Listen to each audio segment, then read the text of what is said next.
Bom,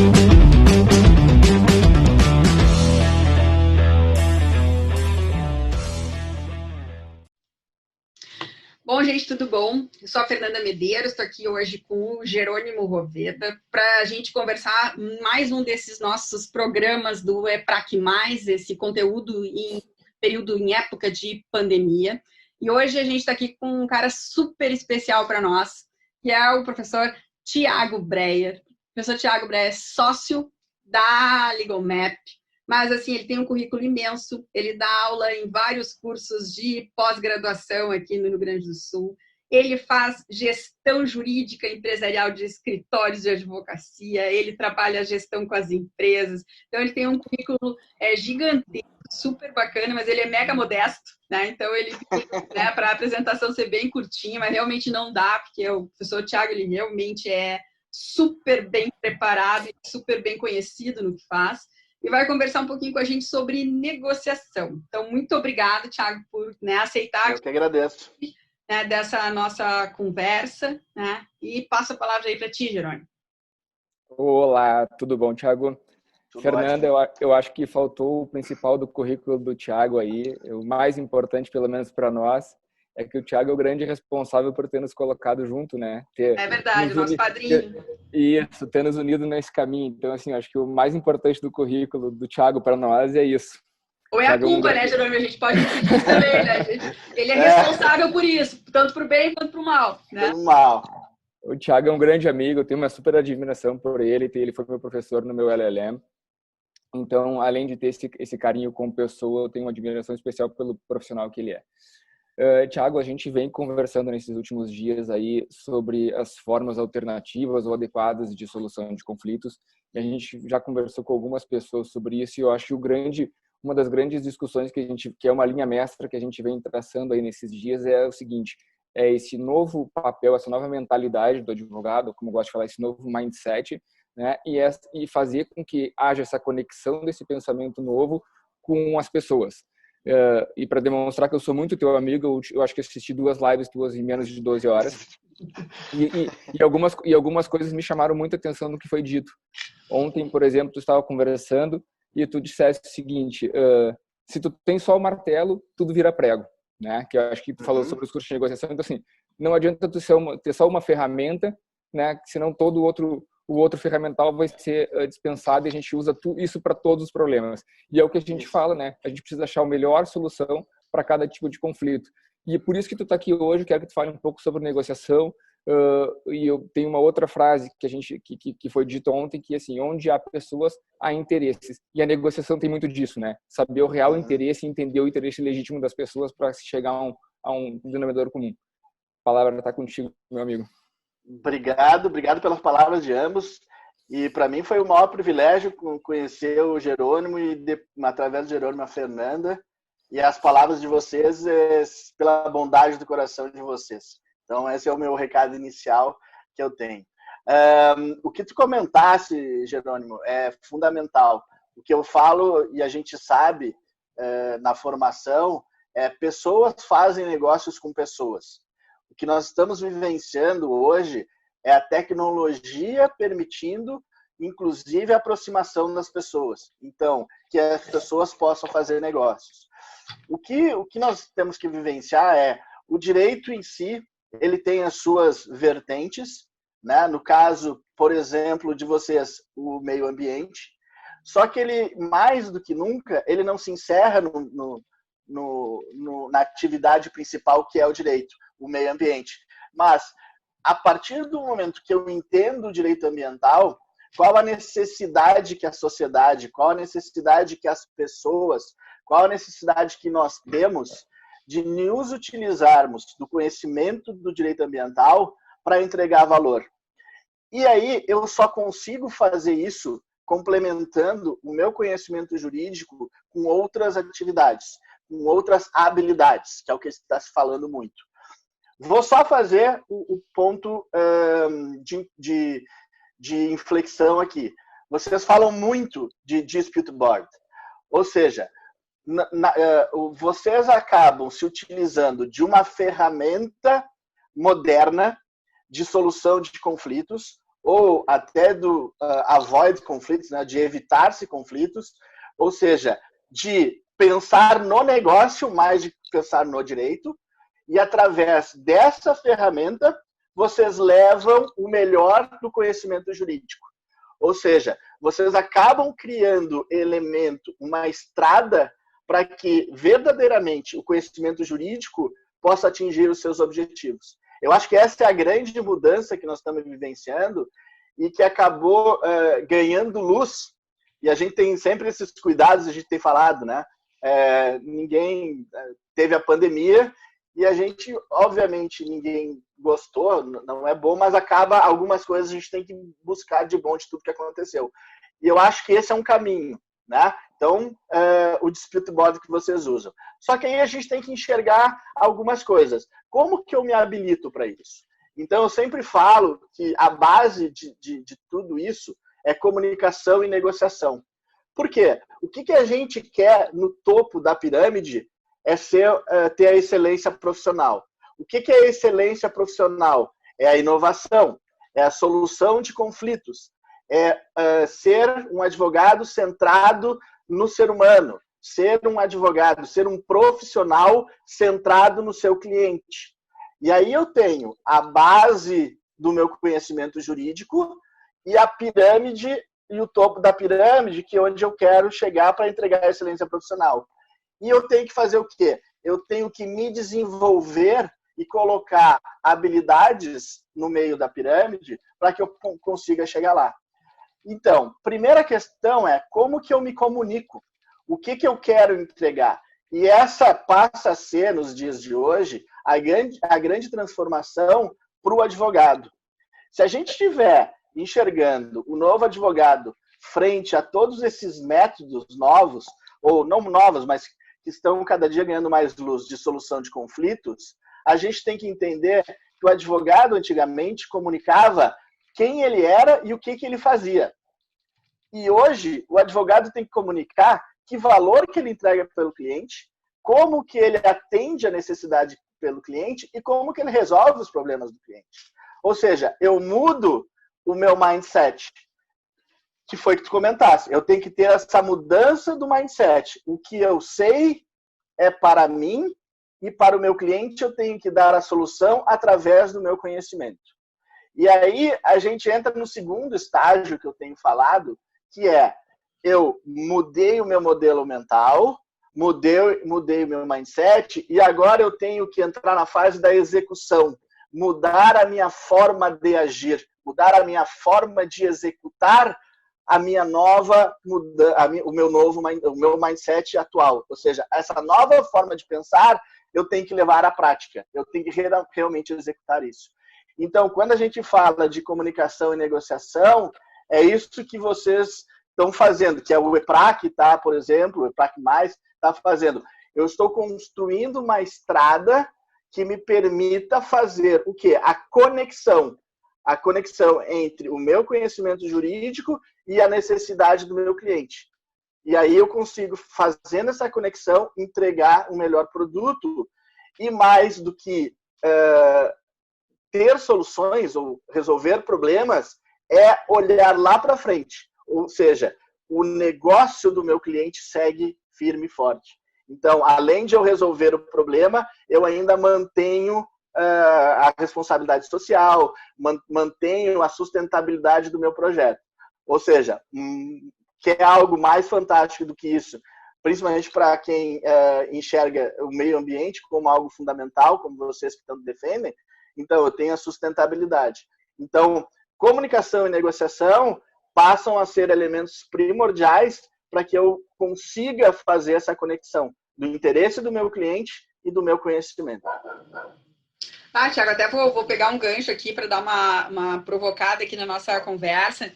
Tu tocou ali em dois temas que, para a gente, acaba atuando na área ambiental, não sei se em razão da própria natureza do direito envolvido, né?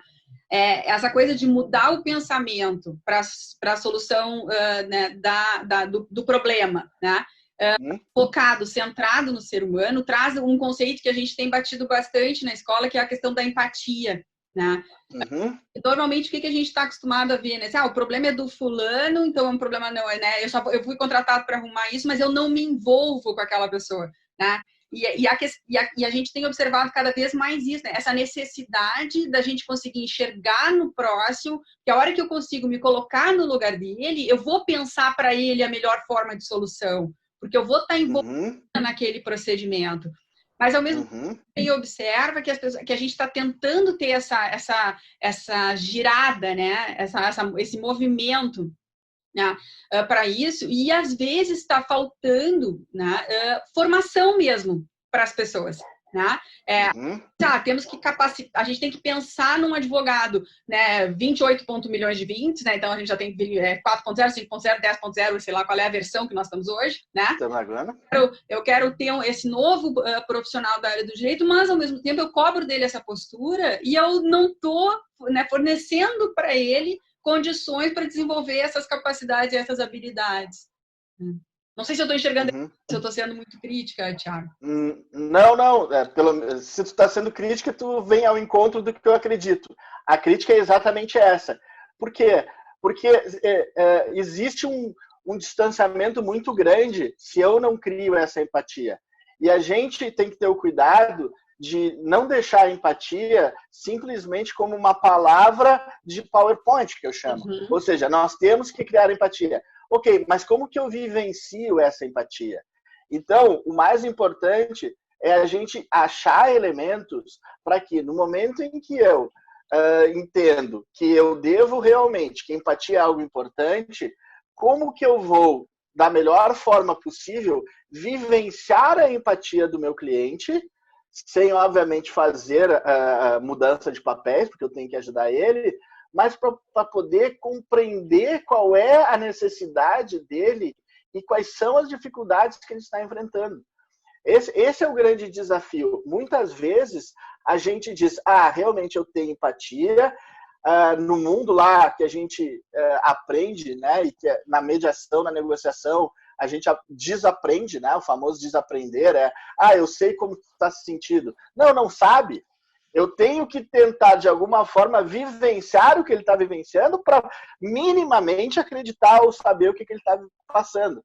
Porque, por mais que eu saiba, alguém botou um prego na mão, eu não estou sentindo a dor daquele prego. Se alguém que está fazendo uma maratona com a bolha, eu sei, poxa, eu já tive bolha, eu já sei, mas tu não vivenciou uma maratona com aquela bolha.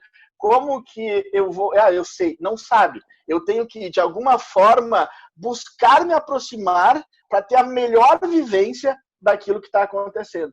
Isso é muito... Se a gente olhar, a gente olha a ficção às vezes traz muito isso, e a gente nem se dá conta. Tempos atrás eu assisti um filme que estava fazendo a análise de um acidente aéreo.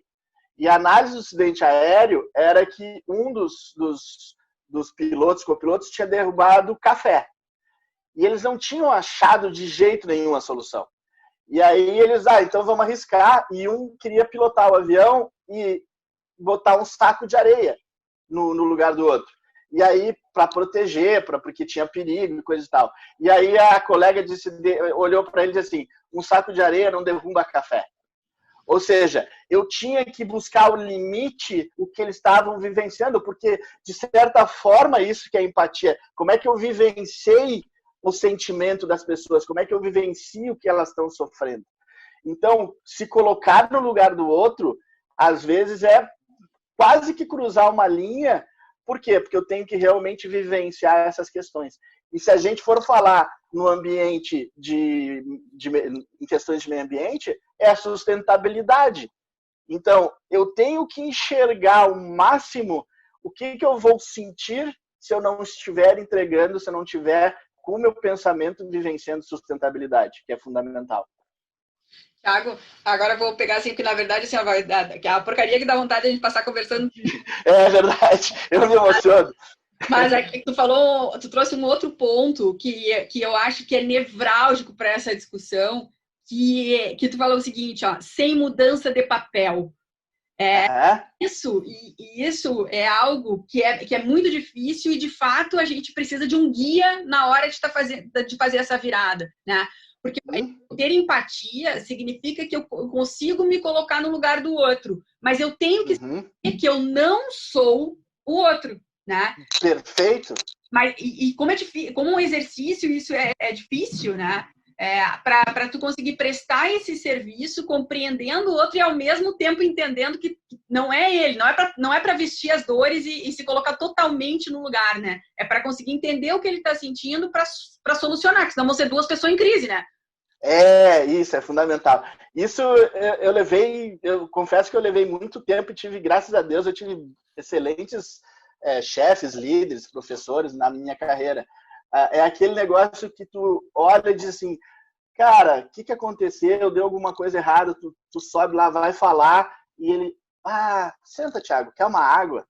Ou seja, a pessoa realmente entende a tua dúvida, tá com um problema, mas ele não pode entrar na tua energia.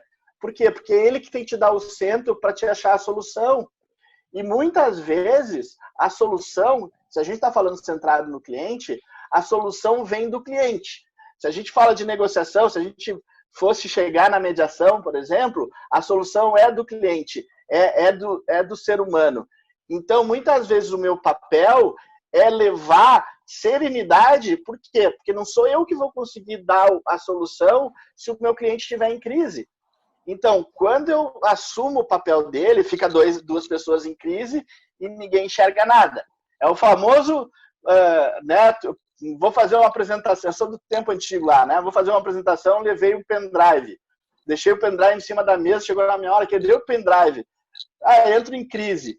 Se a pessoa que estiver do meu lado entrar em crise, ninguém vai enxergar o pendrive. E, na verdade, ele está ali do lado, né? Então, é esse tipo que a gente tem que... Então, o que a pessoa faz? Calma.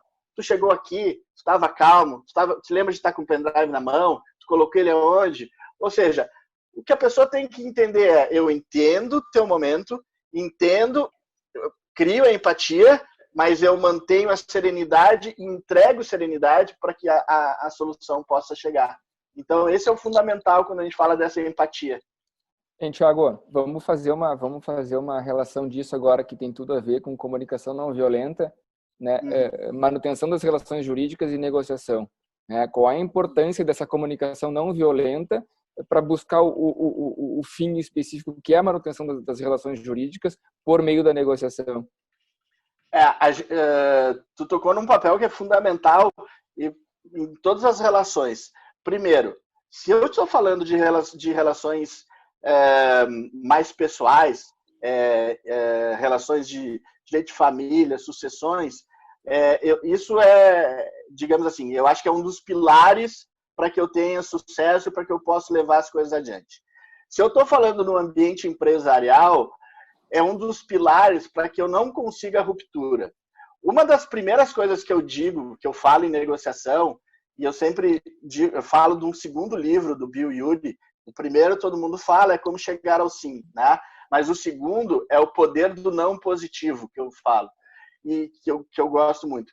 Eu digo, a primeira coisa que nós temos quando a gente senta numa mesa de negociação é que as pessoas não se levantem da mesa. Então, o primeiro objetivo é que as pessoas não digam assim, beleza, então eu vou embora, não gostei do que tu me falasse. Então, a comunicação não violenta serve para isso. O exemplo foi exatamente isso. Se eu começo assim, eu sei como tu se sente, ou seja, se eu acabo muitas vezes dando valida para sentimentos ruins, eu acabo criando um ambiente que as pessoas não vão se sentir confortáveis, e é o que eu digo, elas saem da mesa. Agora, se eu crio um ambiente onde mesmo em assuntos delicados, a comunicação leva para um sentimento positivo, um sentimento de que é possível a gente passar por esse momento, as pessoas permanecem na mesa. E quanto mais tempo elas permanecem na mesa, mais chance nós temos de buscar uma solução que seja interessante. Por quê? Porque mais tempo a gente vai estar conversando. Então, quando eu falo nas minhas aulas, assim, a primeira questão é, qual é o primeiro objetivo? Criar uma relação de confiança, criar empatia, para que as pessoas se sintam confortáveis na mesa. Então, é isso que eu disse. Eu não tenho que dizer como é que tu... Dizendo assim, realmente é ruim isso que fulano fez, né? Ou seja, se eu começo, eu dou guarida para sentimentos ruins. Então, eu tenho que ter elementos de comunicação que, mesmo no momento ruim, ela possa sentir que vai transparecer isso. E eu vou conseguir começar a criar um ambiente de satisfação. Então, eu já não vou precisar bater na mesa, eu vou ter a relação de confiança. Eu crio um dos pilares, que é escuta ativa, ou seja, no momento que eu tenho essa comunicação, as pessoas passam. Então, veja que a gente está falando uma palavrinha que tudo são conexões. Então, se eu trabalho essas conexões, eu vou criando uma jornada. Então, a comunicação não violenta, para mim, tem um livro, né, famoso, e as formas de perguntas, de criar relacionamento, de empatia, de estabelecer realmente uma conexão antes de ir para a questão propriamente dita, é fundamental. Por quê? Se a pessoa sabe como eu me comunico de forma correta, se ela sabe que eu estou em busca do melhor, que ela sabe que, mesmo que em determinado momento eu discorde, mas que é uma discordância pelo negócio, ela vai continuar na mesa. E invariavelmente nós vamos chegar a um resultado positivo. E eu acho que tem muito disso, né, Thiago, que é mudar um pouco esse paradigma, esse entendimento que muitas pessoas têm de uma noção pejorativa da negociação, né, que parece que o negociador é um cara malandro, é um cara mais esperto, e é o contrário disso, né? O negociador tem que ser um cara empático e colaborativo nesse momento. Eu gosto de falar a diferença do malandro ou bom de papo, né? Que diz lá assim, eu sou bom de papo, eu consigo fazer o coisa. A negociação, ela parte da premissa de uma relação de confiança. Senão, eu estou praticamente tratando já uma disputa, né? Então, eu até posso seguir lá adiante, mas sempre com disputa. Eu posso chegar num acordo? Posso. Provavelmente, quando a gente fala isso, provavelmente, quando descobrir-se tudo que aconteceu e a forma como se chegou num acordo, dificilmente essas duas pessoas vão negociar novamente. Porque elas não vão mais ter relação de confiança e uma delas jamais vai querer negociar com aquela pessoa novamente. Ao contrário, quando a gente tem negócios que diz, poxa, fulano que é o advogado, sensacional, a outra parte está muito bem assessorada, tem um belo advogado e a gente tem chances, por quê? Porque é uma pessoa de respeito. Ou seja, aí a gente entra, se a gente for entrar nas formas que a gente usa de solução de conflitos para a carreira do novo advogado, é como eu crio a reputação, é como eu crio a jornada, né? Eu posso dizer, fulano é um defensor lá de determinadas causas. Poxa, mas ele é extremamente correto, é um cara bacana de sentar, um cara bacana de conversar, é um cara técnico, é alguém que apresenta coisas bacanas, né? Então, eu acho que essa é a jornada. E eu acho que esse papel dessas soluções alternativas, das soluções adequadas, seja qual for ela, negociação, mediação, que é a manutenção das relações, que é o fim, é um fim maravilhoso, esse que é a manutenção das relações, gera justamente essa credibilidade, né? Tu traz isso, tu prospera, na verdade. Quando tu mantém as relações, tu prospera. E nós temos um exemplo super singelo, mas que as pessoas às vezes não se dão conta, que o Mercado Livre se tornou hoje a maior rede de vendas na internet. Não é porque ele é a melhor loja, ou vende os melhores produtos, ou vende tem menor preço, porque ele é que melhor soluciona os problemas. Então, tu sabe, quando tu contrata o Mercado Livre, pode ser que dê algum problema, mas tu sabe que vai ser resolvido. Olha só o insight que tu me desse agora. Mais do que isso, vou trazer para o business de vocês. Meio ambiente. Se a gente for olhar a negociação, eu tenho posição e interesse. Então, eu posso defender o meio ambiente como uma posição minha. Eu defendo o meio ambiente, então eu estudei, eu vou lá e trabalho o meio ambiente porque é uma posição que eu tenho. Ou eu posso me utilizar do dispute board, levar o meio ambiente para dentro das empresas e o meio ambiente, em vez de ser uma posição minha, passar a ser o interesse das companhias, porque elas já sabem que existe o interesse do meio ambiente. Então, elas dizem assim, bom, então, por que vai ser uma posição de alguém e não pode ser o interesse de alguém? Então, veja como se utilizar desses métodos potencializa o conhecimento. Porque o meio ambiente deixou de ser, eu sei que é posição do Jerônimo e da Fernanda algum posicionamento. Não, não é posição deles, é interesse da sociedade. E se eu sei disso como construtora, se eu sei disso como empresa, eu vou incorporar isso ao meu negócio. Agora, se eu só me utilizar do direito como regra, eu provavelmente eu vou ter uma questão de posição e não de interesses. Então, o quanto potencializa o que vocês estão construindo ao ter algo de solução de conflitos, de ter de negociação, de dispute board. Por quê? Porque eu estou expandindo conhecimento, mais do que levando uma posição. Maravilha. E acho que, Thiago, assim, até já para ir encerrando, para não te perturbar, duas coisas que eu agora te ouvindo falar, e até ali, né, as colocações ali do Jerônimo, acho que dois momentos importantes e que daí enxergo pessoa, né, como tu, assim, um dos grandes responsáveis por provocar isso, né, no cenário. Esse advogado, esse novo advogado num comportamento não belicoso, né? A gente senta com determinados colegas para conversar, parece que ele incorpora a guerra e aí esquece que ali são dois técnicos, né, falando com domínio de conhecimento jurídico sobre alguma coisa, e que se essa conversa ela for gostosa, ela for respeitosa, né, ela for bem articulada, eu chego muito mais fácil à solução do que eu olhar para o lado e enxergar, saber aquelas coisas das ordalhas, um campeão em duelos, né? Então, assim, eu estou aqui só para brigar, né, com o outro, né? Que, na verdade, é um outro profissional como eu que está ali do outro lado, né? Cada um, obviamente, defendendo aquilo que acredita, enfim. E a outra coisa é agregar valor, né? Como essa relação, ela pode estar... Tu está fazendo a questão ambiental ali, como exemplo para a gente ali no DB. Como isso pode agregar valor, né? Não a figura da empresa, a imagem do empreendedor. Isso, né? Isso. O que segue adiante, né? Então, vamos lá. Criei reputação, isso passou a ser interesse da empresa, isso incorporou a empresa, isso entrou lá na missão, visão e valores, ou no propósito, está inserido no programa de ética e integridade, está inserido no compliance. O que aconteceu? É um diferencial competitivo. Então, no momento em que eu transformo, e aí, olha só, no momento em que eu transformo o meu conhecimento de direito ambiental em vantagem competitiva, eu sou um profissional disputado no mercado, eu tenho um escritório que as pessoas querem.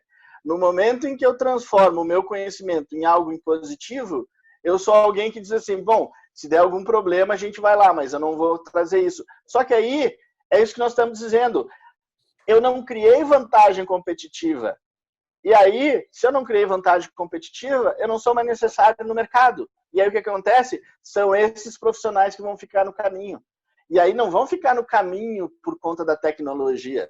A tecnologia foi algo que fez, mas vão ficar no caminho porque não construíram essa estrada, não fizeram essa conexão. Então, eu acho que, de resumo aí, com o insight do Jerônimo, eu acho que esse foi o fundamental. Criar essa conexão e levar esse diferencial competitivo. Perfeito esse teu final, Thiago, perfeito. Eu estou de pleno acordo agora com esse final. É verdade, porque, vamos lá, vou trazer um pouquinho para a tecnologia que todo mundo fala, que provavelmente tu escutou lá que eu falei. A questão não é a tecnologia, a questão é se eu estou entregando algo que o meu cliente quer. Então, o meu cliente não quer que eu diga, que eu estabeleça a minha posição sobre o direito. Ele quer que eu crie valor para a minha empresa através do direito. E se tu faz isso, é fantástico. Só que tu não consegue fazer isso só com direito. Tu vai ter que comunicar ele, tu vai ter que negociar com ele, né? Porque é uma negociação, né? Então, assim, tu vai ter que negociar em bons termos, usar da comunicação não violenta. E olha só, nós saímos lá do direito ambiental e chegamos lá numa vantagem competitiva. Ou seja, é realmente a transformação do direito em vantagem competitiva. Todo mundo vai olhar como que esse cara conseguiu, através de um escritório de advocacia, ter vantagem competitiva estratégica. Fazendo uma analogia, né, Thiago? É a mesma coisa que vender guarda-chuva em dia de chuva, ou tu ter um aplicativo que te diga quando é que vai chover e te lembra de pegar o guarda-chuva. Opa, fantástico. É exatamente isso. Aí tu bom, agora nós fomos lá para a proatividade, né? O que é a proatividade? É perguntas positivas antecipando necessidades. Então, que tu está fazendo? Tu está antecipando uma necessidade e dando a solução para quando isso acontecer. Proatividade. Tu acabou de dar o conceito de proatividade. Ou seja, mais um dos elementos de uma boa negociação ou de uma comunicação. Maravilha. Tiago, muito legal. Obrigado mesmo. É que os insights vêm de pessoas bacanas como vocês. Aí a gente se entusiasma. Não, mas a gente vai ter bastante tempo ainda, né? Muitos projetos pela frente contigo. Para nós, assim, é realmente uma alegria, né? Como o Jerônimo bem colocou ali no início, né? Tipo, tu pra gente é uma pessoa realmente super especial.